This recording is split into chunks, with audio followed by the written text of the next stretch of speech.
Sabe, a grande verdade é que se as pessoas que te cercam estão satisfeitas em viver qualquer coisa, você vai começar a celebrar isso também.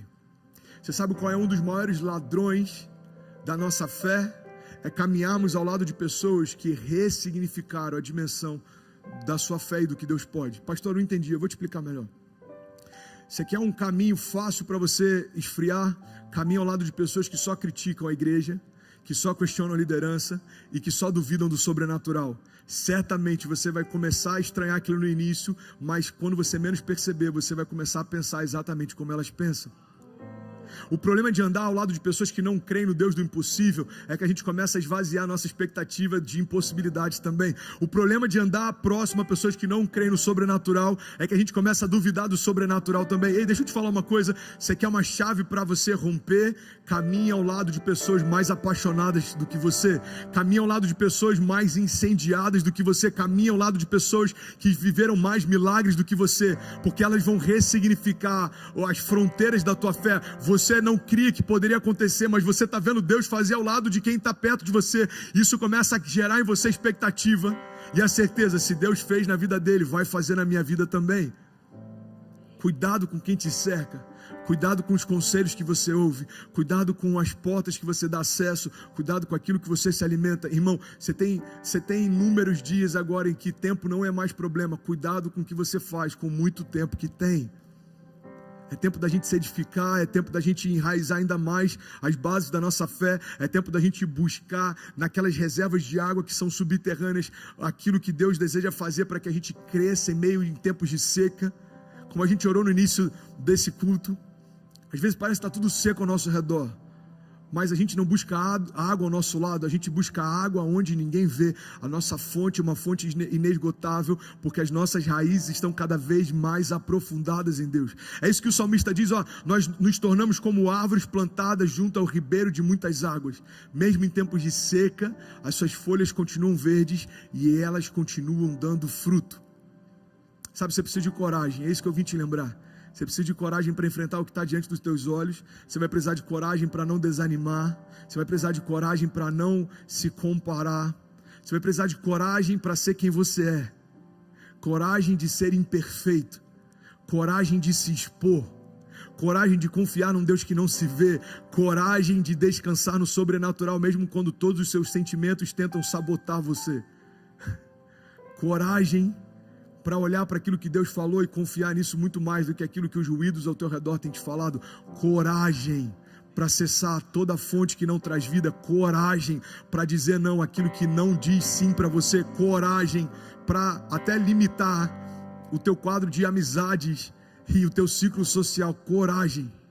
Não se preocupe em nutrir relacionamentos que não nutrem você. Não se preocupe em nutrir relações que não abençoam você. Pastor, mas eu preciso ajudar meus amigos. Sim, mas você precisa saber se é o momento de ajudar ou ser ajudado. Talvez você ainda está tão raso na sua caminhada de fé que o pouco que você tem não é suficiente para compartilhar. Como assim, pastor? Me explica melhor. Eu vou te explicar. Talvez você ainda não tenha o caráter de Cristo formado ao ponto de sofrer questionamentos e confrontos.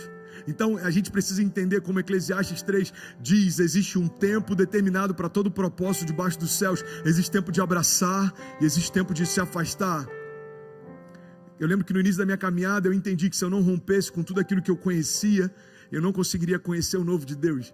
Eu precisei ressignificar amizades, contextos, cenários. Eu precisei ressignificar até geografia.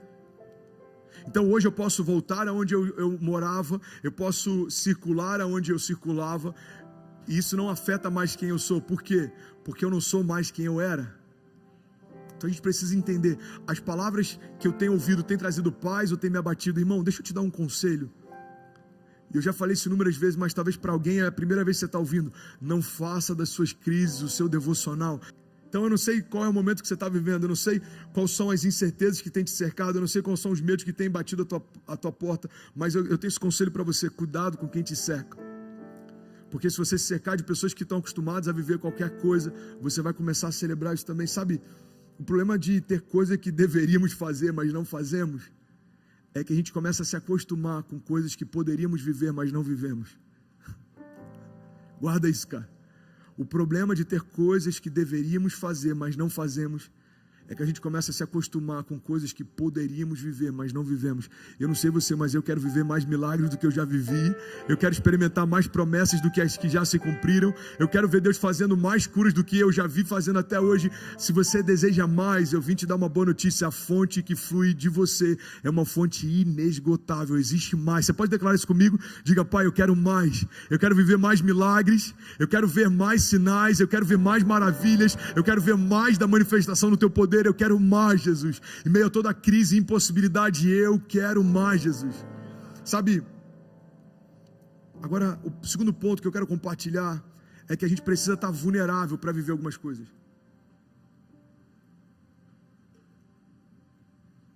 Você precisa estar vulnerável para viver, romper. Você precisa estar vulnerável para ter coragem. Entenda isso em nome de Jesus.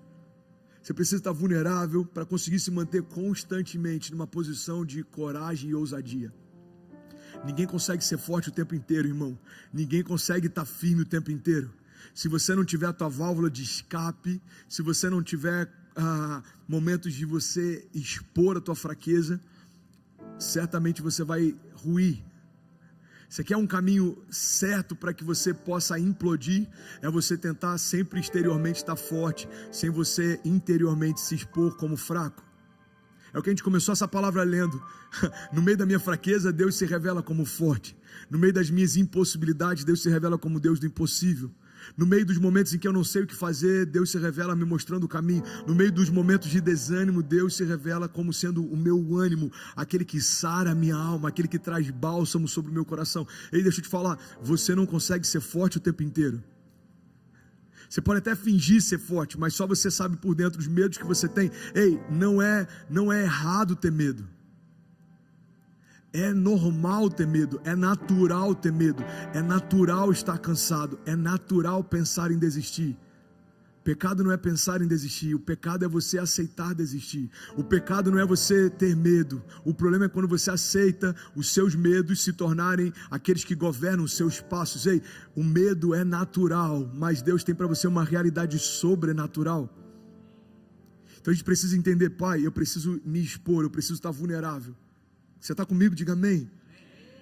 Sabe, Davi combatia nos campos de batalha, mas se despia no lugar secreto. O povo dizia: olha, Saul matou milhares, Davi matou dezenas de milhares. Ele era conhecido como forte, combatente, aquele que derrubou um gigante, aquele que ia à frente nos campos de batalha, aquele que tinha os seus valentes, aquele que se abrigou em períodos de perseguição em meio a cavernas e ficou em meio a desertos, aquele que andava no meio de vale de sombra e morte, ainda assim mal nenhum temia. Davi era aquele que era forte diante dos homens, mas ele mantinha um coração puro e quebrantado diante de Deus. Ele está com o seu filho prestes a morrer e a Bíblia diz que ele se humilha, jejua, rasga suas vestes, ele clama por socorro. Entenda isso em nome de Jesus. Se você não nutrir o teu lugar secreto, certamente você não vai conseguir se manter de pé no público. Homens fortes diante de homens, guarda isso, cara. Homens fortes diante de homens são homens que se mostram fracos diante de Deus. Você precisa dizer: Deus, eu não sei, mas o Senhor sabe. Eu não posso, mas o Senhor pode. Eu não consigo, mas o Senhor em mim faz com que eu possa todas as coisas. Eu posso todas as coisas naquele que me fortalece. Irmão, aquele que me fortalece significa que eu precisava da força dele. Faz sentido para você? Eu posso todas as coisas naquele que me torna forte. Cara, você acha que é fácil viver o que a gente está vivendo? Não é. Ninguém disse que seria fácil, mas é possível quando a gente descansa no Deus do impossível. Você está ouvindo isso de um pastor que está à frente de uma igreja fechada, que está em meio a uma cidade completamente tomada por lockdown, que está numa nação que já é considerada a nação mais contagiada do planeta, e eu estou aqui trazendo uma palavra de esperança para você. Por quê? Porque os cenários exteriores não definem o meu interior, Deus já definiu primeiro. Os cenários exteriores não definem o interior daquele que permitiu que Deus definisse primeiro.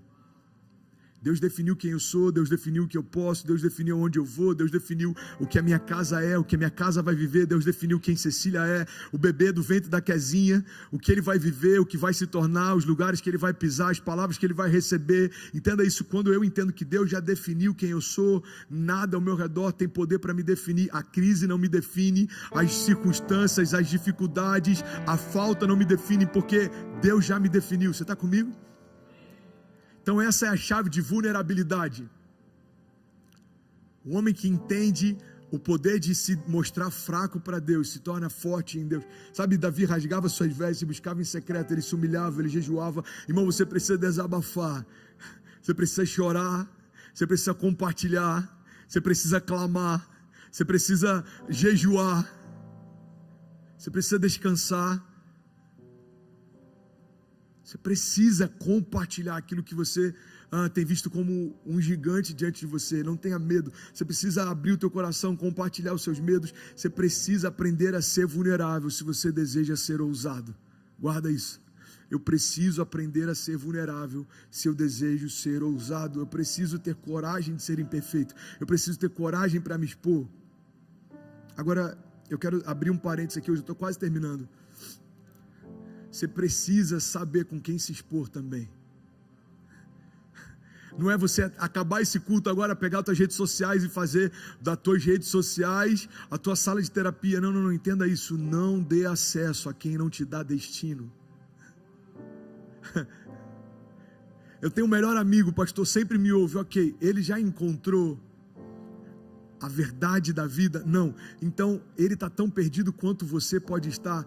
É como um cego guiando outro cego. Entenda, não tem a ver com bons conselhos, não tem a ver com palavras que fazem sentido. A gente precisa buscar no autor da vida, porque só quem te fez completo sabe o que falta quando te vê em cacos. Só quem te fez completo olha para você e sabe o que está faltando em você. Então não tem a ver apenas com uma amizade para compartilhar os medos, tem a ver com buscar em Deus aquele que pode todas as coisas. Então, antes de se expor, tenha muito cuidado com quem você se expõe. Guarda essa chave para você. Não dê acesso a quem não te dá destino.